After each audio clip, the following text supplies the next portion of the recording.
Hello, everyone. Welcome to episode 52 of Aspire to Inspire, where we interview industry professionals.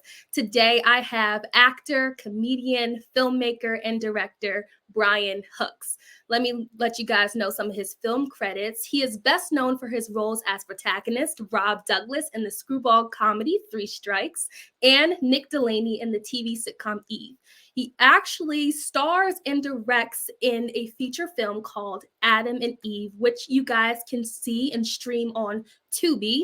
I'm so excited to be able to interview this individual. I'm just so excited for you guys to listen about his journey, not only just an actor, but as a filmmaker, a director, and so much more, and how he's making an impact in the entertainment industry. So without further ado, let me bring on Brian Hooks for you guys. Hi, Mr. Hooks. How are you? Hey, how you doing? How are you?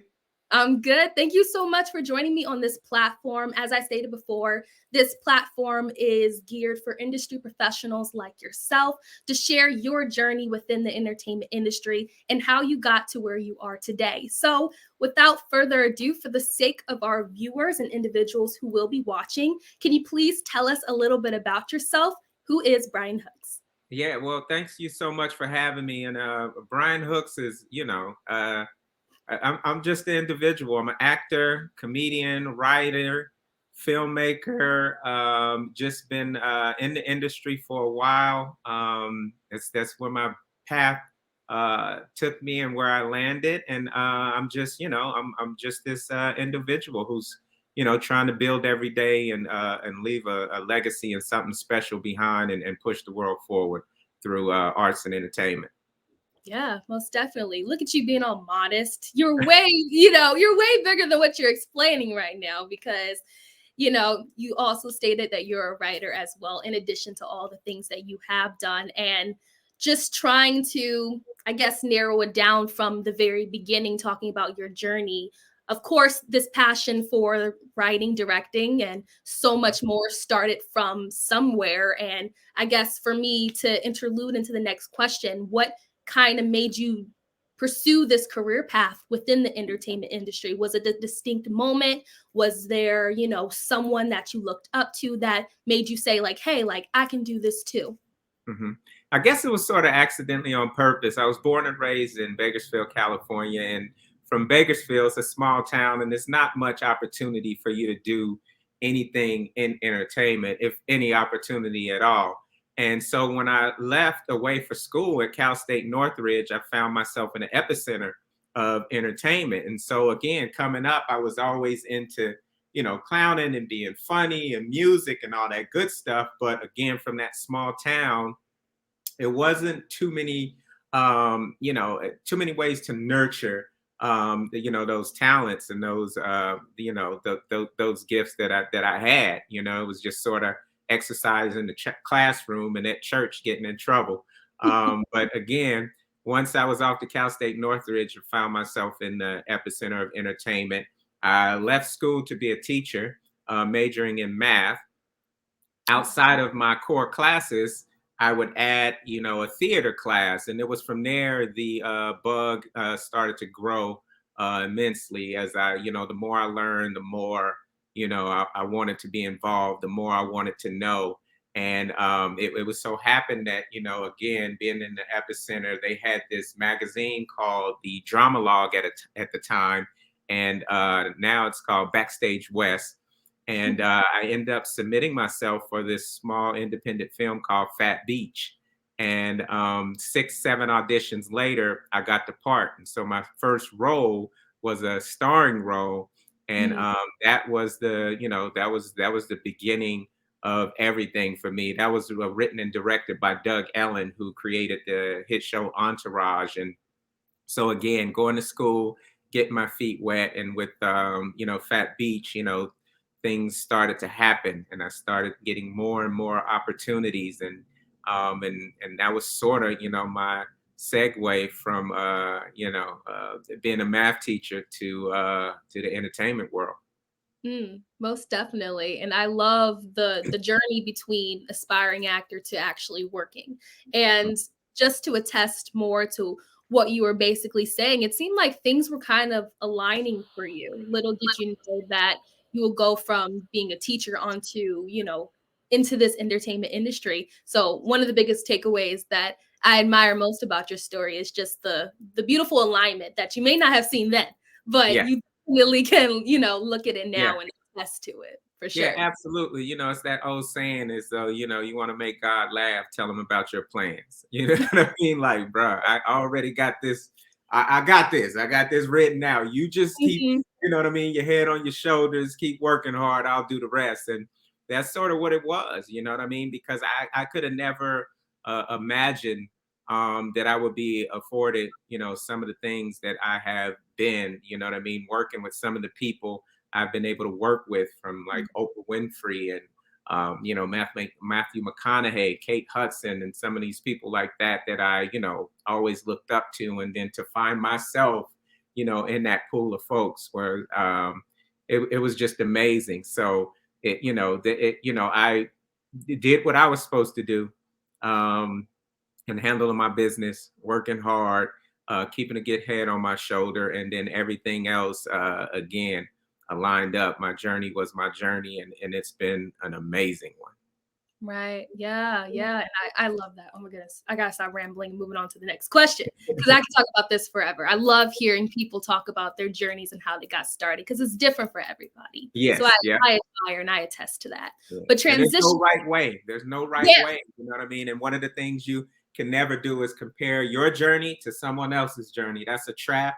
And it's a dark space, because you think because such and such it happened for them this way, Mhm. it seems so easy, and maybe it was, but that's not for you. Your journey is different, and you have to buckle down and fasten in your journey, and find all the lessons and the jewels and the highs and Mhm. the lows, and lean into those. They all mean each other. Every loss means something, every win means something. And you don't look over the fence. Stay focused, looking straight ahead, and enjoy your journey. Thank you for that because that's such a big thing people sometimes miss comparing. It's yeah, leads you down a dark path and it Yeah. loses sight on what your ultimate goal is. But transitioning from, I guess, acting into other people's perspective on acting, and I'm going to add a little bit more to this. There's a lot of misconception within this entertainment industry and mainly about the job of an actor. And like you saying, like for some it may be easy, for others it could be harder. Mhm. Mr. Hooks, what are some of the biggest misconceptions you may have heard within your journey? It doesn't even have to be just about being an actor, but within the entertainment industry. Have you heard any crazy misconceptions people may have said about, your position as, not just an actor, but all these other job titles that you have? Yeah, I think people. I think people discount the work that it takes to maintain, and the biggest thing is that you're going to get a job and then you're going to be filthy rich, and that's not the case. And while you may get a job, and make amazing money, the thing with that is it's you don't know when you're going to work again, right? You hope that you're going to be working and making that money every day for 365 days, but that's just not the way this Mm, business works. So while you may have some and hear about, like, yo, I know this actor, and he did a, I don't know, commercial, and he made $100,000, and he only worked one day, and that may very well be true, mm, but you're not making a commercial 365 days out of the year, right? And yeah. so you don't know when that next job is going to be. So you have to take that 100,000 that you may have made, be very smart about it, Mm, so that it allows you the freedom to be able to withstand the highs and the lows and the valleys that may come until you get your next job. So you're not scrambling and you're not stressed. And you also have the ability to choose roles that align with who you are and your morals and your beliefs, opposed to being desperate for money and trying to grab onto anything. So I think that's the biggest misconception, is that there's all this money being made, but there is a lot of money out there, but you have to be smart about it, and make sure you build, a solid financial foundation mm. before you go buy that Bentley. Right. And hey, it's called show business for a reason. And with Exactly. everything, it's strategic and being Exactly. thankful for a role, that's something a lot of my guests talk about. The difference between being desperate for a role versus your morals aligning with whatever you are submitted for and or audition for. So thank you for attesting to that. I really appreciate, that realness that, Mhm. it kind of lines up with if it's not for you, that role in particular, it's okay, move on and, Yeah. align your morals to what, you Mhm. believe the character can be, which, Yeah. a lot of people can attest to that. Yeah, you have to have a plan for your career, and you Mhm. have to set, you know, be aware of what you want. A lot of people, they jump into the business and they don't really know what they want. What do you want? I want to be big. I want to make a lot of money. Like, well, okay, well, what does that mean? How much money? You know what I mean? Be specific, and what does big mean to you? You know what Mm. I mean? A working actor who's consistently working for show to show, someone on the level of, I don't know, Will Smith or whomever it may be. I think you need to be specific in what your goals are, or else how do you know when you've arrived? You know what I mean? And you also want to make sure that because it's such an independent friendly time, there's no better time for you to carve out a piece of entertainment where you could do what you love and make uh, great money Mm. without having to compromise yourself. So at a time, the big studios and entertainment, they may have, two, three, a few people at a time that they are, pushing and working. And it's, hundreds and thousands of other folks who are extremely talented and qualified, So again, you have to carve out a piece of space for yourself to where you can sustain and be okay and stay afloat and keep your head above water, Mm. opposed to finding yourself spinning, trying to get to and impress this one person who may be someone that's very devilish. You know what I Right. mean? So Right. here, your goals, you're just trying to use. I want to be big. Well, I can make you big, but this Right. person who can make you big may not be the person who you want to be sitting across from. You know what I mean? And it's at those moments that people work so hard and poured so much into that they allow for their morals and beliefs to step aside and end up doing something that they would never want their kids to find out Yeah. about. I mean, so knowing what you want and where you're going allows for you to navigate around that. You know what I mean? Because just being big and being willing to do anything at any time, and then you're sitting across from a slimy Weinstein, and next thing you know what I mean? You've done something you would, never do. Mm. So know where you're going and know where you're trying to go, so that you stay the course and when you arrive. And I think that allows a different type of focus that keeps you sane and on Mm. track in an industry that could be very crazy. Yeah, yeah. Mhm. Those are some powerful words, and that was what, question number 2? Yeah. But no, Mr. Hooks, I appreciate your honesty and your upfrontness with how very difficult it is to not only have a sane mindset in this business, but Mhm. to have goals. That's why, it's important to write goals down. And Yeah. I love how you said write those goals so that when it comes, you're able to know that, hey, okay, I accomplished this. What's next? Mhm. Keeps you Mhm. accountable in that sense. So again, thank you so much. This is some powerful words. This is the type of stuff I love hearing from individuals like yourself, these professionals. And moving on from, I guess, the acting world, we can dive into you being a director and a filmmaker. You currently direct, but not just direct, you star in this beautiful feature film, by the way, called Adam and Eve, which can be streamed on Tubi. Yeah. And I just want to know, where did the idea or concept of the story come from? Talk about the trials and tribulations from getting it from a thought to on screen. I would Yeah. just, love to hear you talk about that. Yeah, Adam and Eve is special. It set out. I wanted to do like a hood love story was in my head. Like I wanted to do something that was, you know, kind of gritty, kind of, black, kind of love, and you know what I Mhm. mean, just from a different perspective.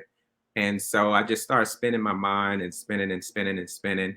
And I come across a poem by someone, Terrence, who we sort of shaped the story together. And he had wrote a poem, and from that poem, I just sort of it aligned with a lot of the elements that I wanted the Adam and Eve story to be.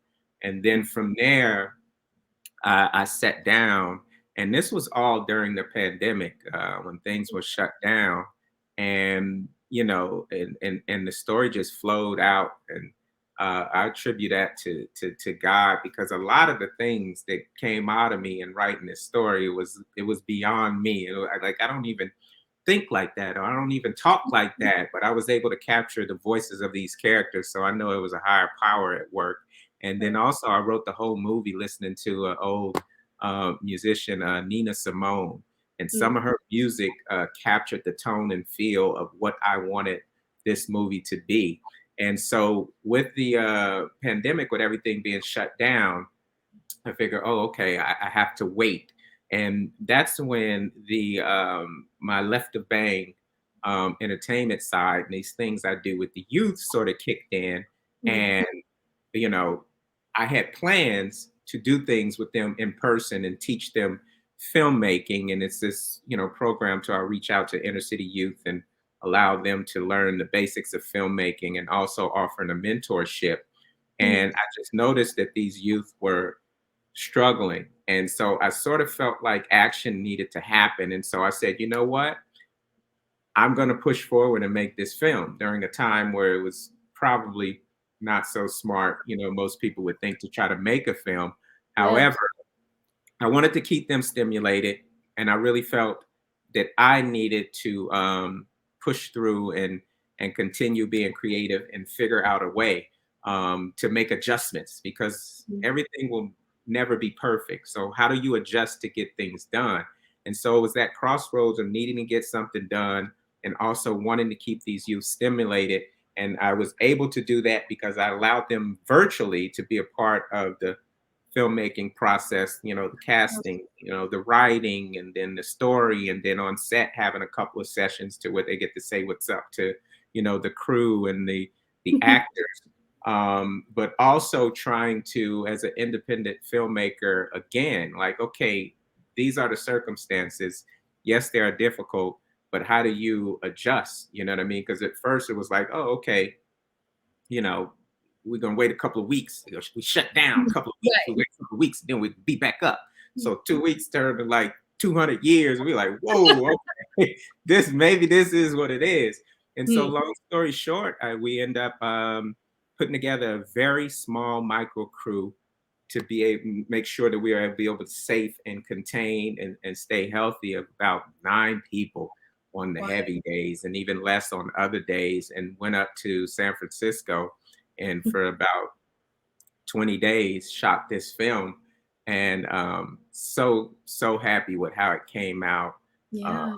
visually, the story. And what's been the greatest thing is how people have connected to the story in different ways, be it Mm. like I went through that and was like, whoa, or I had a friend who went through that, or I love the Trip character, or Mm.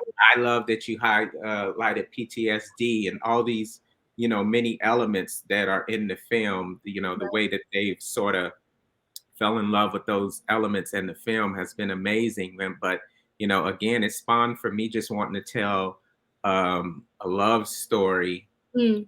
different way, on a different backdrop in, San Francisco that had a very soulful and old school tone and feel. And I felt like I was able to capture that, and just very, very happy and Mm. excited about that film. Yeah, that has surpassed every expectation you had. You know what I Yes, mean? yes, But definitely.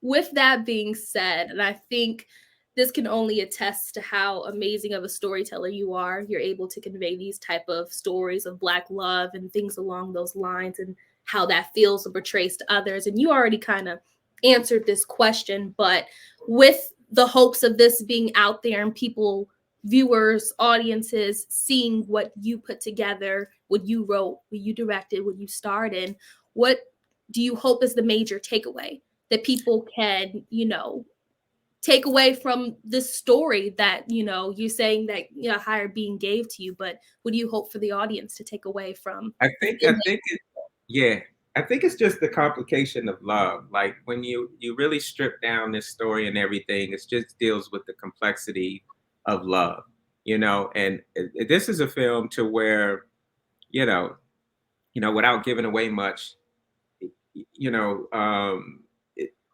people connected, even though some of these characters weren't doing the right thing.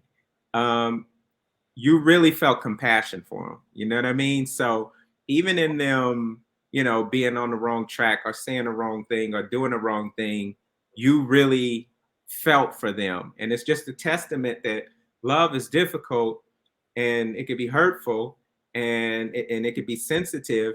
And I think that's the takeaway. You know what I mean? Often relationships don't work not because two people aren't good, but because they meet that other person in the wrong parts of their lives, right? Like if I coming off a heartbreak and I meet this amazing person, then she's not going to get 100% of me because I don't have 100% to give because I'm refueling from the last relationship that really stole from me physically and emotionally. And so while these two may on book and in real life be a match, I'm not in a mental place to give you all of myself.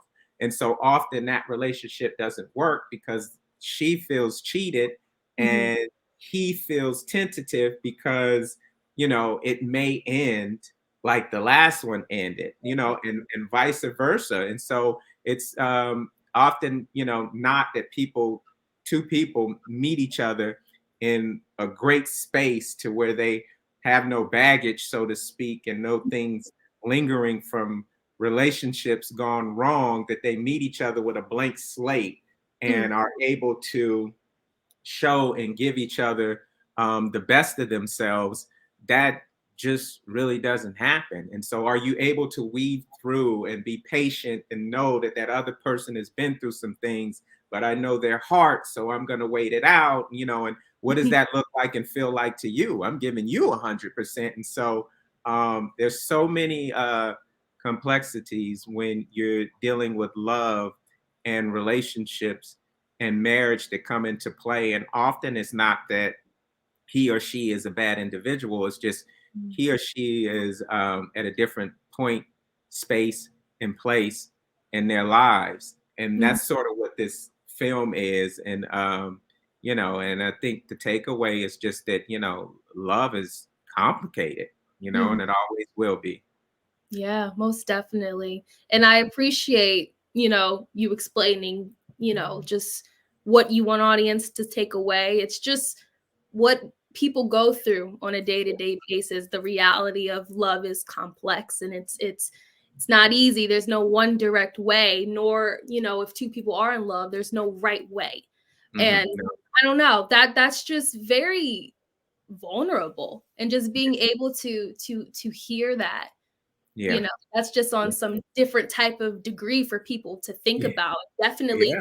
hearing you say that now and taking a step back after, seeing it, it's just kind of like, wow, like that's reality. That's really Yeah. how people Yeah. live, or, they're don't want to say code of conduct, but this is what real people go through on a day-to-day basis. So I Exactly. appreciate your realism with Absolutely.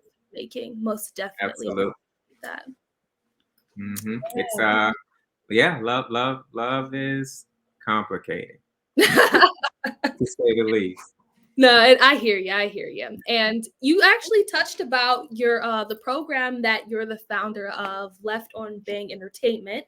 And of course, on this platform, we highlight individuals who are doing amazing things for their community. I think what you're doing with this program is super, super amazing for you to not only just cultivate youth, but to be able to give them the platform to do what, these individuals dream to do.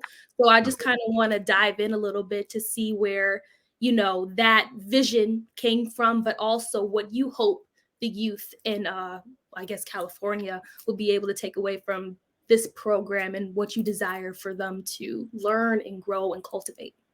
Yes, yes. So one second. Let me make sure this doesn't. Yeah, you're good. No problem. That's right. The program came about because I was in a space to where I felt like, what else? Making these movies, they're supposed to be funny, people laugh, you made some money, okay.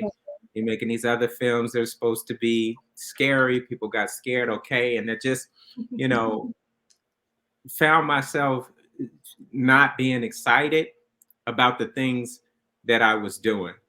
And so I just sort of went searching and did like, what else? There has to be more, you know what I mean? And um, not this simple, but a number of things aligned to where I had to, or I ended up finding my purpose. And ultimately I ended up, combining my love of youth because I was going to school to be a teacher and my gift of filmmaking, and then combining those two things to reach out to these inner city youth and allow them a piece of the Hollywood magic. And I did that through giving them the basics of filmmaking, allowing them to speak with folks like Anthony Anderson, JB Smoove, Vivica Fox, and some of my friends who come on. And it was a mentorship, sort of, camouflaged into this Hollywood excitement, whatever, but it's really just an outlet so that they know that someone cares. And what I found is these youth who are, sort of spinning sometimes or often have a hard time seeing beyond their present circumstances, you know what I mean? Because they have, you tell them, oh, you could be this and you could be that. How? I don't know anyone who has done that, you know what I mean? And some of the folks in their neighborhood may, have attained things on the illegal side, but they're there every day and that's their mentors. And so for me in this program, it's just reaching out to youth and letting them know, hey, we care. Hey, I'm being consistent and spending time with them and allowing them to meet some of these people who they would never otherwise see or meet online. And it has been amazing, the response that we've had and the way these youth have been moved and touched. And so, and again, one of the beautiful things that came from the pandemic, which I was like, oh my goodness, now we have to shut down and wait. But we were forced to do it online. And so with that, now we're able to reach across the country because it's online to where now we can have kids out of, Houston and New York area and Chicago. So it's been a blessing. And it was another one of those things. It's like, okay, if this is the norm, how do we adapt?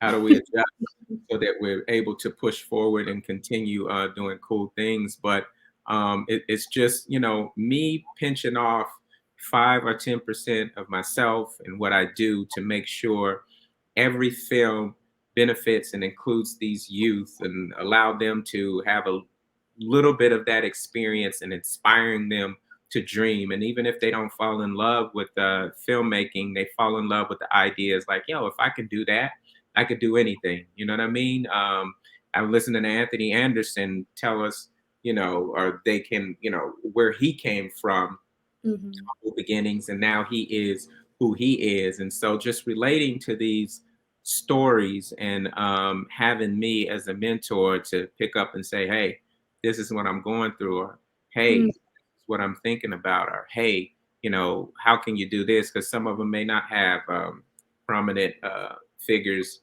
you know what I mean, male role models in their lives, and I'm that for them, and I love being that for them. And the crazy thing with this is, while I felt like I was giving back and doing something for them, the energy and fulfillment that I get Mm, from talking to these youth and hearing their stories and being able to help them when I can is so much greater, I think, than what they get. Is just extremely fulfilling.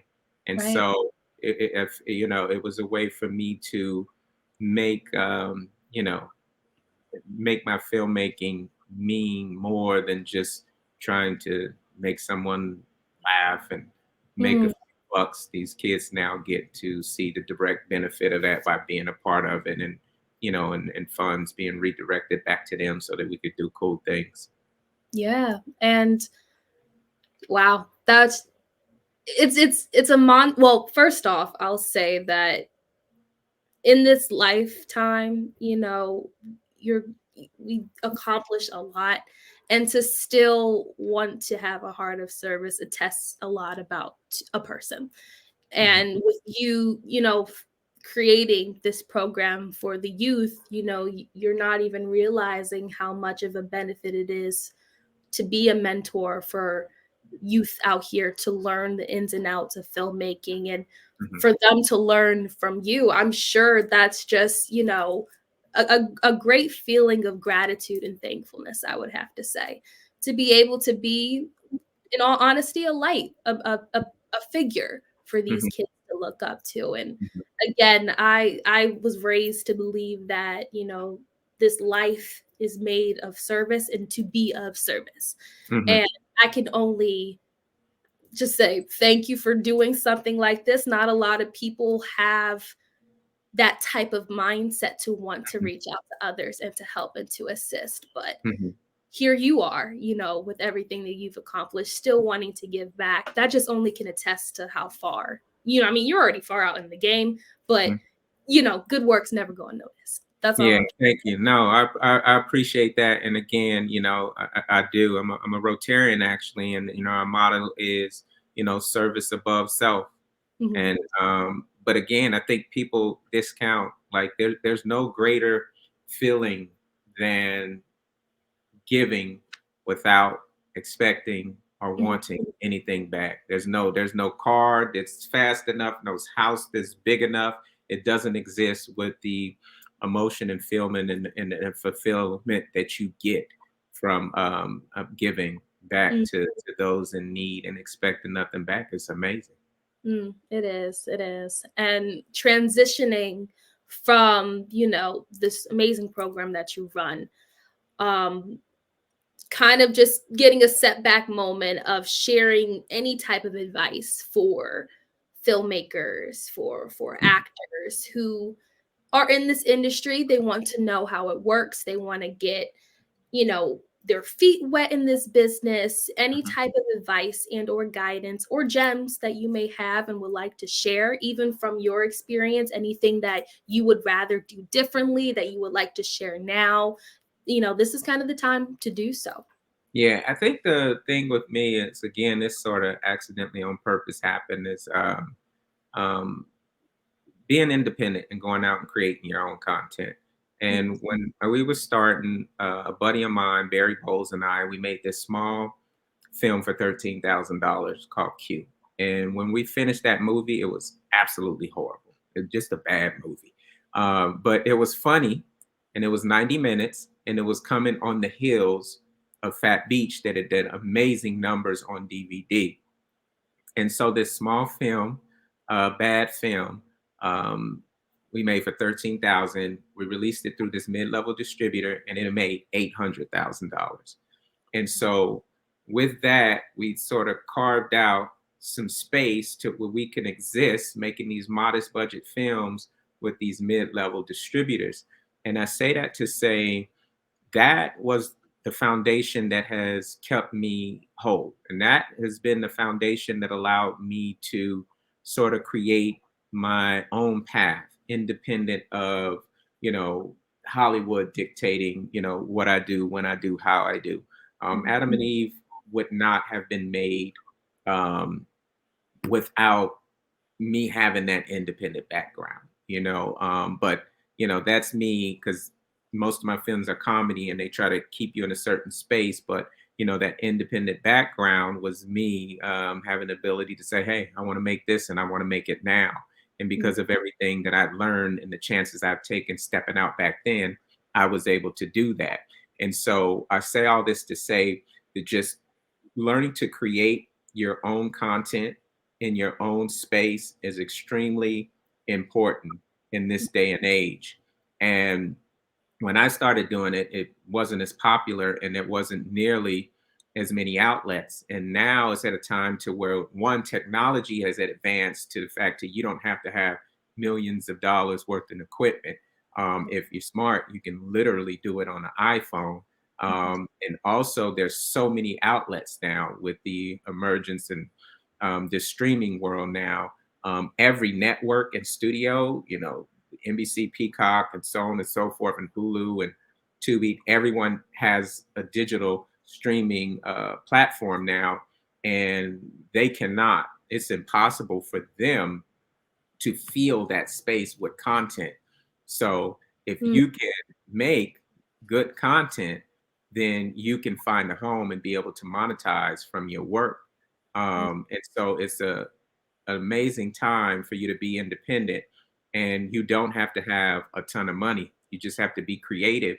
You don't have to know how to work a camera, because there are millions of people out there who want a shot to be a DP and be the cameraman, and a million people who want to do wardrobe. There are hundreds of thousands of people who want to do set design and and acting and directing and producing. And so I say all this to say you can find a core group of people and go and make it happen. And you can be creative.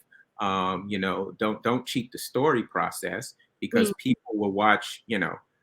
It can be shot on the worst phone ever, but if it's a good story, people will sit through it, and it doesn't cost you any money to comprise a good story.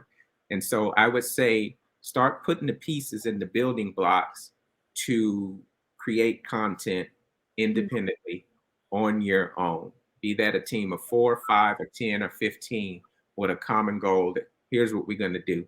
We have no money, but we have this group of umpteen people, from actors to directors to producers. We're going to set aside our Sundays for the next 12 months because we all work jobs, and we're going to work on this film. And at the end of this 12 months, we're going to split this film ownership 12 ways. And then we're going to hit up Brian. He was talking all that mess about what he did, and we're going to ask him to find us this distribution. And I'm going to say, okay. And I'm going to go and I'm going to help you guys find distribution to where you can monetize off your film. So I say that to say the number one thing you have to be, not that you don't audition during pilot season, you don't push to find a great agent, and you don't push to be a part of studio films, but have in your back pocket during those highs and lows that we talk about, that you can go out and you can create a piece of content for yourself. Even a short film. Short films, I think, are 7 to 22 minutes or something like that. So if you can do something smart, it's 7 minutes. That's something you could shoot in a day. And there are millions and millions, not millions, but a ton of, things to just short films, for short films, you know what I mean? And things to where, you can win prizes, money to make it into a feature, and all sort of things out there. So again, it's the most opportune time to be into independent filmmaking, and you need to have a plan to create content for yourself. You don't want to be waiting for anyone to call you. You don't want to be waiting for anyone to call you. Call your own number, call yourself, and get to work. Yeah, no time like now then to create. So many tools, so many resources, reflecting on then and now. It's seems almost as though, I mean, I could be jumping the gun with this. It's no time now to just be one thing. No. The resources all around you could be so much more. Yeah. And I think, with you attesting with your journey and how you, kind of pivoted from acting onto writing and directing, and the list goes on, but there's no time like now then to create. And with everything that you just said, that's inspiration for people watching this. That's speaks volumes, especially in the area we're in. Yeah, yeah, And my last question for you, Mr. Hooks, I appreciate you for joining me here. I'll always absolutely. say that. I have Yeah, a big amount of gratitude to be able to have this time and speaking with you. And absolutely. I always ask my guests this question, and this platform, as I stated before, is to inspire and to uplift future filmmakers, actors, people who want to know the business and to hear from individuals who are not only in this business, but have a lane on their own. And that, on top of that, is just powerful to be able to create that lane and not, be so tied into what Hollywood is supposed to be. Right. All that being said, this platform is for inspiring and for uplifting others. So, Mr. Hooks, how do you desire to use your very own platform that you've created, you've built, you've cultivated to inspire others along the way? Again, with the one thing I want to encourage people to pinch off 5 or 10% of yourself to serve others. Service above self. So figure out a way, whatever you're passionate about, whatever, be it kids or be it, a certain sickness or whatever, to make what you do as you go on your journey and you become more and more successful, benefit a people or a certain something that makes the world better and pushes the world forward. And again, 5%, 10% is nothing. And I guarantee you the joy you get from that will be greater than your actual success in achieving your goals. Two, you have to create your own space, as I'll say, over and over and over. Create your own space, and one of the things that I want to leave is to be in a space, um, uh, you know, years from now or months from now, to where I can empower other, actors and filmmakers and sort of give them the blueprint to sustain themselves so that they aren't spinning endlessly or are finding themselves, knocking on the door of the, grimy Weinsteins, and so that they can create their own space. So I would love to be able to have in place a platform for aspiring filmmakers to where I can sort of, put them on the path to success, as I spoke about, to where they can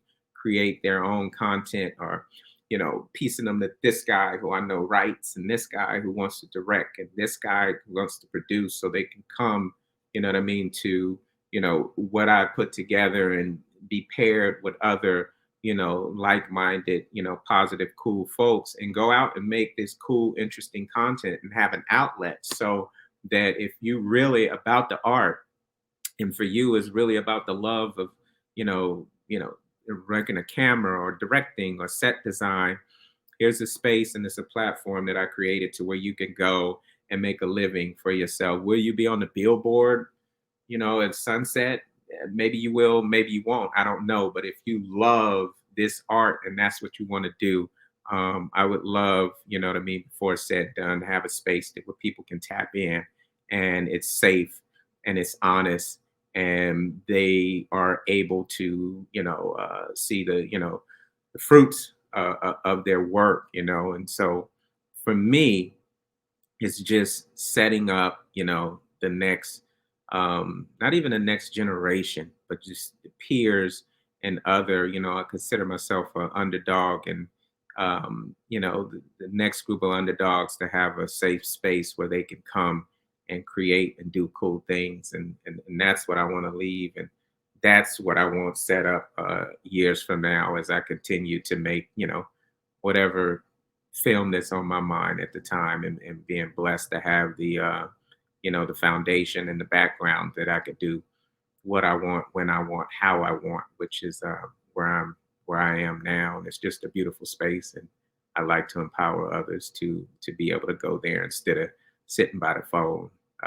waiting for someone to call who may not ever call. Yeah.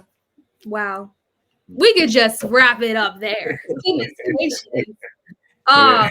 Mr. Hux, I am in a great amount of gratitude and thanks for you sharing not only your journey, your words of inspiration alone was very much needed. And I'm sure individuals who will be watching this will be able to speak for that for themselves.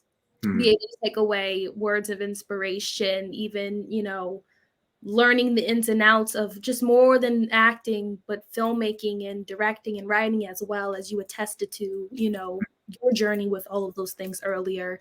Again, thank you so much. I wish you nothing but the best for your journey, your career, your life. You always have someone here cheering for you. This platform will be for you. Thank you so much, and I'm sure we'll do it again. Hopefully you'll have me back, and again, thank you, and keep going. I sure will. This is my little baby. This is everything I've dreamed of and more, and it continues to grow. So I'm either doing the right thing or or this is my hobby. I love it.